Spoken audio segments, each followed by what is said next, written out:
Good to be back. Good to be back in Indy, in person, all of us together, back at the Combine. I think I emphasize this all the time. What a great job Jeff Foster, his staff, Audrey, John Griffin. They do a tremendous job navigating, both what the NFL wants, what our fans need, and this growing event of the Combine. And it is great to be back. And can't have a better city to do it in. We'll see where it ends up in the future, but I'd be hard-pressed to find another city that does it any better. A lot of changes, to our staff since we all last visited. Congratulate Matt Eberflus, the Bears, for, hiring him as a head coach. I think they got a good one. He'll do great work in Chicago like he did here in Indy. But excited for him, and then excited about our new staff hires, which I'm sure you'll have questions about. So let's fire away.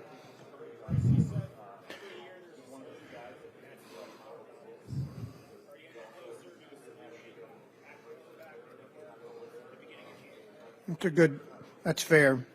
I don't know. We're still working through it. And I know I'm going to get a lot of questions about Carson right now, and I don't have a direct answer for you. We're working through it. Jim, Mr. Irsay, and Frank and I will sit down over the next 10 days and figure out where it's going. But ultimately, we'll do what's best for the team, for the Colts, both in the short term and in the long term.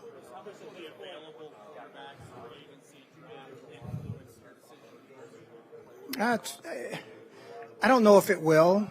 Ultimately, you got to have a guy that you believe in and you can win with. And that will play some into it, but ultimately we'll make the decision that we think is best, both in the short and the long term.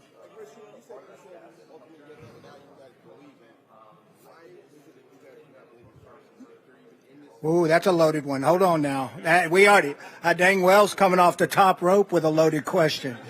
Wells, you get a little bite. I didn't. Fair enough. Yeah, fair enough. That's fair enough. So, not saying we don't, but in the long-term best interest for us, I think as we sit down and work through whether Carson's the long-term best answer or not is the best way I can put it. We're not there yet. I'm not there yet. And that's something that we'll talk about as a group and move forward. And whatever decision we make will be the best one for us.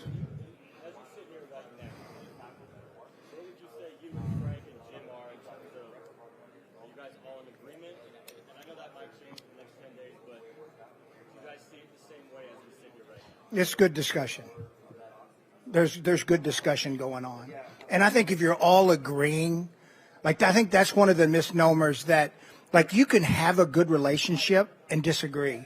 You can have a great relationship and not always agree with what one person said. But ultimately, when we make the final decision, we walk out all three together with whatever that decision is. I don't know if there's, say, disagreement, but it's something we'll sit down and discuss. Go ahead, Chap. Whether the quarterback market plays into it or not, but the fact that you traded and gave up, invested what you did, can that be a factor, or do you have to not let it? Don't let it be. Look at the decision. When we made the decision at the time, you always do what you think's the best with the information you have. And I don't ever worry about what we gave up or what we did. We make the best decision going forward. And whatever the repercussions of that are, they are. We deal with them and we figure out how we can move forward.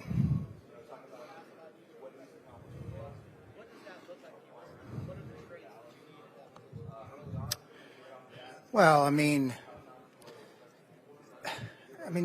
give the typical. Look, I can give you a typical accuracy, leadership, make great crucial plays that win. All the things you can just generically get up here and say. But ultimately, look, it's the most scrutinized position in sports. It is. And I think one of the most difficult to play in sports because you're playing a position where you've got to make accurate throws with people trying to actually hurt you. And then the scrutiny that comes into play in the position it's week to week. In our league, it's a week to week league. And so handling the ups and downs of it and staying the steady course. I mean, there's so much that goes into it. And then having a team around him that can win, not just about him, but having a team. So I think there's a lot that goes into that question. Chris, there's been a lot of public debate about Carson Wentz, discussion publicly. He hears all this. Yep. He's still your quarterback as he's here today. I mean, what, if any, residual effect would that have if he has to be your quarterback this season? I'll tell you, I visited with Carson today in my office for an hour. It was good. It was really good. I think learning to handle the criticism, I think what you always have to ask yourself, and always ask it with the criticism I get, which is, some of it's deserved. But I always ask, is the criticism fair? Is it fair? I'll take it in if it's fair. If it's not fair, then what am I doing? I'm not wasting my headspace on that. But if the criticism's fair, then we got to be able to look internally and accept that and grow from it. And look, I'm not saying all of most of it's pretty fair. And it'll be interesting to see how he grows from this. I think he will. Chris, think about, if you win one of those last two games, maybe we're not having this discussion. How do you separate that late season disappointment from the totality of the season and what he and the team were able to accomplish?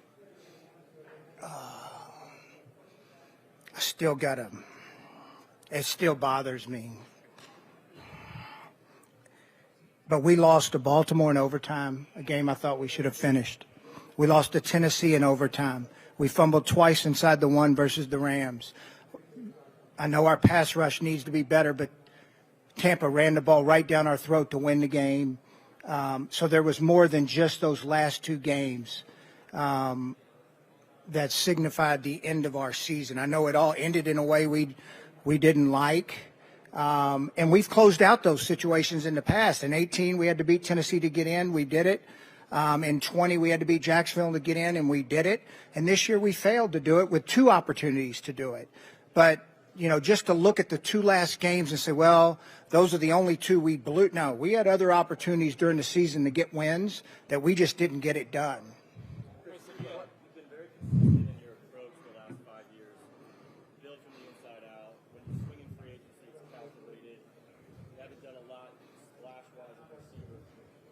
How your season ended and how the playoffs went, has that made you reconsider kind of how you've gone about it? It's made me think.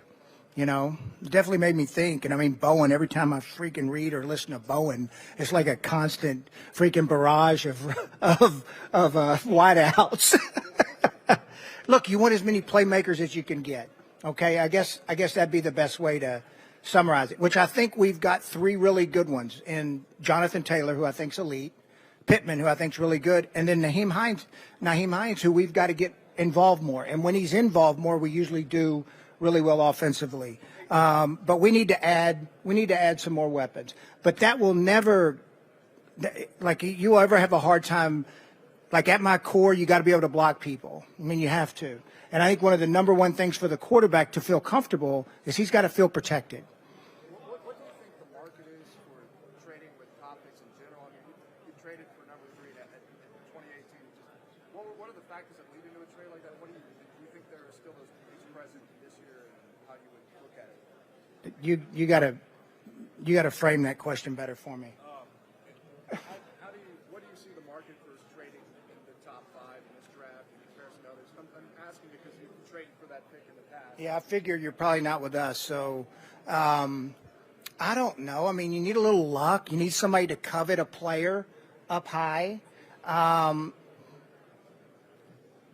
This year, not being up in the top 5, I hadn't really thought about it.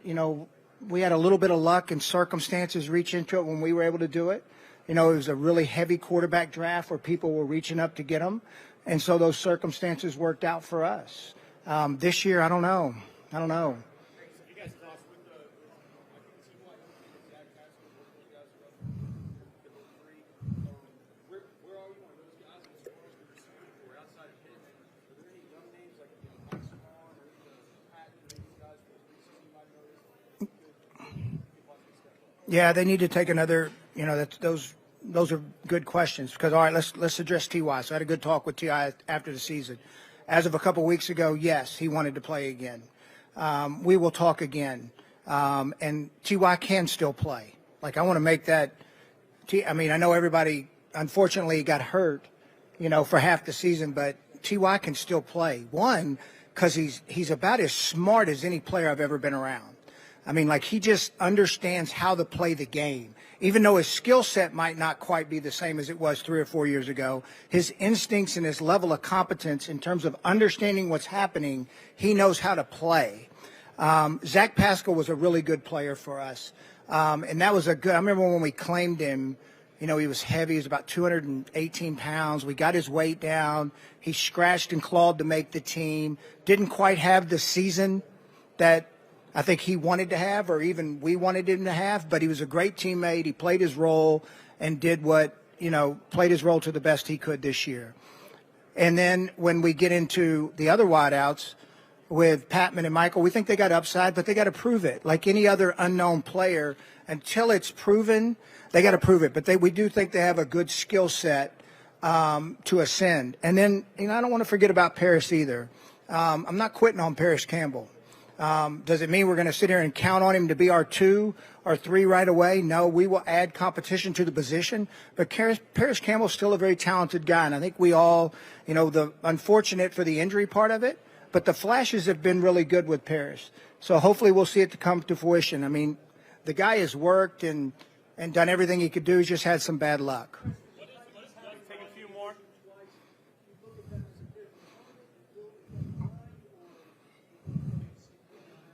Now I look at the bigger picture. Other than I have credit to Tennessee. I have great respect for them as an organization. Both Vrabel and John Robinson, consider both of them, foes, but also friends, and a lot of respect for what they've done. But no, you've got to keep in mind the AFC and what needs to be done to win the AFC.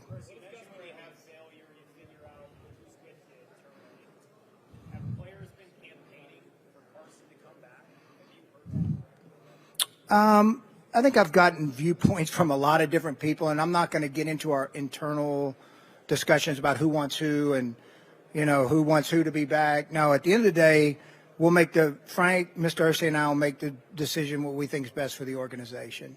Okay, 2 more.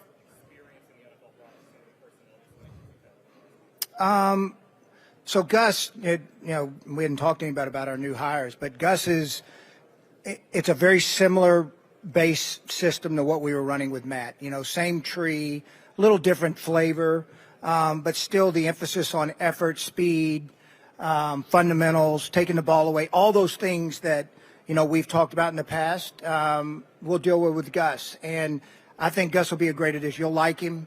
You like his staff. He hired a good staff. We're still in the process of hiring guys. It was good to get 2 with some real experience with Richard Smith and Ron Miles have a lot of experience both in the scheme and coaching in this league. And then being able to hire Cato June, who I think's got a really bright future and who has absolutely grinded to get where he is today. He's coached for 10 years at both small schools and worked his way up and earned this opportunity. To Mike Mitchell, who I knew back in 2018, the way he worked with our players, just watching him on a daily basis, coach them, help guide them.